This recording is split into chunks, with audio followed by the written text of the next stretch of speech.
మాజీ మంత్రి హరీష్ పైకి ఎగిసిన కాకి. కాంగ్రెస్ గూండారాజ్, ఎమ్మెల్యే గాంధీ గూండాయిజం, కౌశిక్ రెడ్డి ఇంటిపై మూకదాడి, పోలీసుల సమక్షంలోనే విధ్వంసకాండ, కౌశిక్ ను అరెస్ట్ చేసి సాకారం, ఫ్యాక్షనిస్టుల తరహాలో 20 వాహనాల్లో కాన్వాయ్తో రౌడీ దండు, పోలీసులను అరగంట దాకా అటు వెళ్లొద్దన్న పెద్దలు, కౌశిక్ కు మద్దతుగా తరలివచ్చిన బీఆర్ఎస్ నేతలు, పోలీస్ కమిషనరేట్లోనే వారిపై దౌర్జన్యం, గాంధీకేమో స్టేషన్ బెయిలు, బీఆర్ఎస్ నేతలకేమో అరెస్టులు, పోలీసుల తోపులాటలో హరీష్ భుజానికి తీవ్ర గాయం, కౌశిక్ పై దాడి, రేవంత్ కుట్రే, కేటీఆర్ ధ్వజం.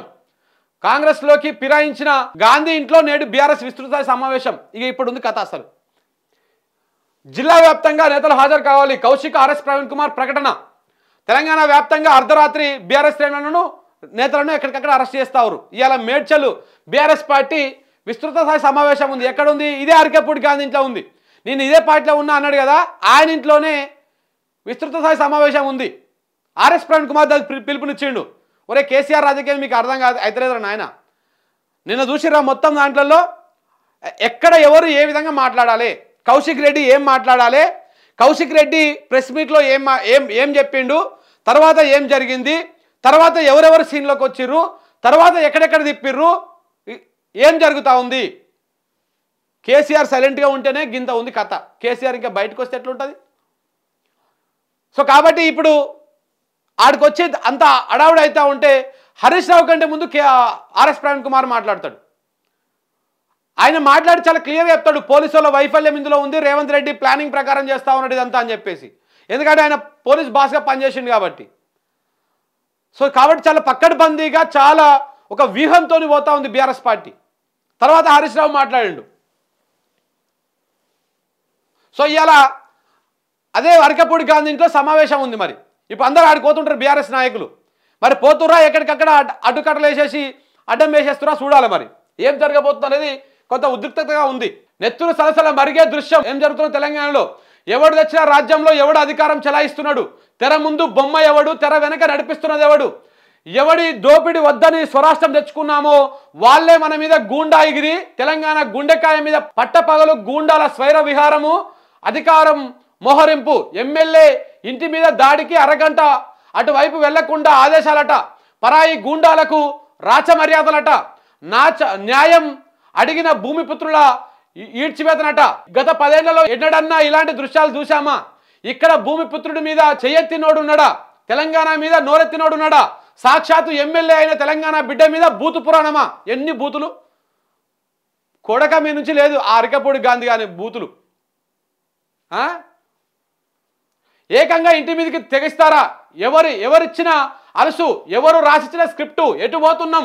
తెలంగాణలో ప్రజాస్వామ్యం నడుస్తున్నదా? ఫ్యాక్షనిస్టు ప్రభుత్వం నడుస్తున్నదా? ఇమేజ్ పెంచడానికి పిఆర్ స్టంట్లు, విపక్షాలను అణచివేయడానికి దాడులు, నల్లగొండలో దాడి, ఖమ్మంలో దాడి, సిద్దిపేటలో దాడి, ఇప్పుడు హైదరాబాద్లో దాడి, ప్రతిపక్షాన్ని భయపెట్టి నోరు మూయించే ప్రయత్నం, దాడులతో బీతావాహకుల చేసేటువంటి కుట్ర, ఎవరు చురుగ్గా ఉంటే వారిని టార్గెట్ చేసేటువంటి ఫ్యాక్షన్ రాజకీయం ఇప్పుడు తెలంగాణలో అమలు చేస్తున్నట్టున్నది. కానీ మహామహా పర్వతాలనే ఢీకొట్టిన ఉద్యమ పార్టీకి పిఆర్ గాళ్ళు ఓ లెక్కన అని చెప్పేసి ఒక వార్త రాసింది నమస్తే తెలంగాణ. నిజంగా కూడా అంటే ఇక్కడ ఏం జరిగింది, నేను అదే ట్వీట్ కూడా ఇష్టం. చాలా మంది ఆ ట్వీట్ మీద చింపుకుంటా ఉన్నారు. ఆ ట్వీట్ వెనకాల ఉన్నది కూడా ఒక్కసారి, తెలంగాణ గడ్డ మీద తెలంగాణ ఎమ్మెల్యే ఇంటి పైన దాడి చేసిరు. దాడి చేసింది ఎవరయ్యా? ఆంధ్ర సెటిలర్ ఎమ్మెల్యే, ఆ ఆంధ్ర ప్రాంతం సంబంధించినటువంటి ఆయన అనుచరులు. తెలంగాణ వచ్చినాక 10 ఏళ్ల పాటు ఎలాంటి లొల్లులు లేవు, ఎలాంటి పంచాయతీ లేదు, సైలెంట్గా ఉన్నారు. తెలంగాణ వచ్చి కానీ నేడు దాడులకు తెగబడే పరిస్థితి దానికి వచ్చింది. ఎందుకు వచ్చింది పరిస్థితి? దేనికోసం వచ్చింది? ఈ 10 సంవత్సరాలు సైలెంట్గా ఉన్నారు. వాస్తవానికి కూడా వాళ్ళకి ఏం తక్కువ చేయాలి, ఈ ప్రాంతంలో ఉన్నటువంటి సెటిలర్లకు ఎవరికి ఏం తక్కువ చేయాలి? గత 10 సంవత్సరాల ప్రభుత్వం ఎక్కడ కూడా వాళ్ళని ఇబ్బందులు పెట్టలే, వాళ్ళ ఆస్తుల మీద ఇబ్బందులు పెట్టలే, ఏం జరగలే. కానీ వాళ్ళు ఎందుకు అంత కోపం పెంచుకున్నారు ఈ తెలంగాణ ప్రాంతం మీద అనేది అర్థం కావట్లే. ఈ 10 సంవత్సరాల్లో వాళ్ళు కంటికి రెప్పలేక కాపాడుకున్నా కానీ ఆంధ్ర సెటిలర్లను కావచ్చు, లేకపోతే ఆంధ్ర ప్రాంతం నుంచి ఇక్కడ వచ్చి సెటిల్ అయ్యి ఇక్కడ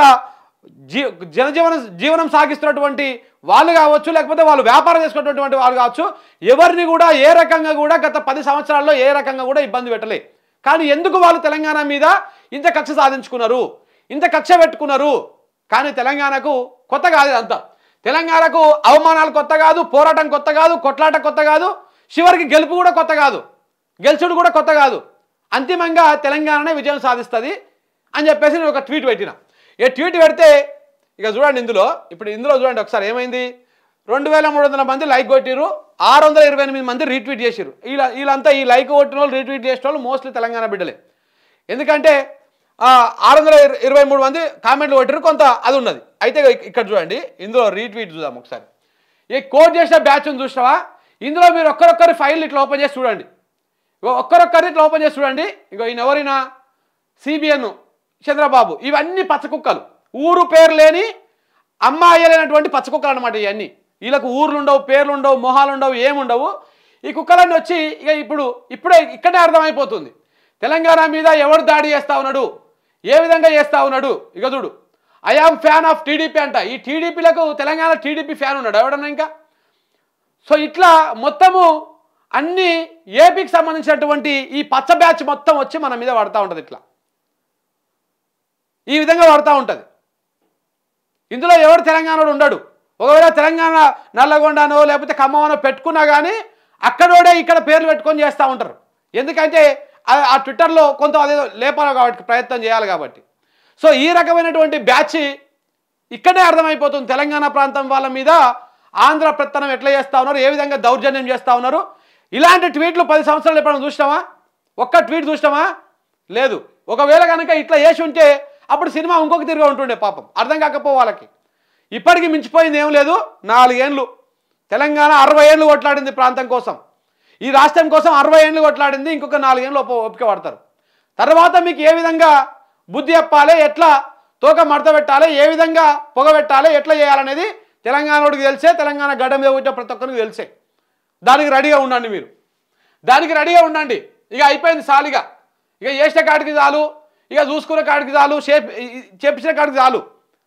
ఇంకొక 4 ఏళ్ళ తర్వాత మీరు దానికి రెడీగా ఉండండి. ఇప్పుడు మీరు చేస్తున్నటువంటి అరాచకాలకు దానికి రియాక్షన్ ఏ విధంగా ఉంటుందో దానికి రెడీగా ఉండండి. సో 200% అదే ఉండబోతా ఉంది కూడా.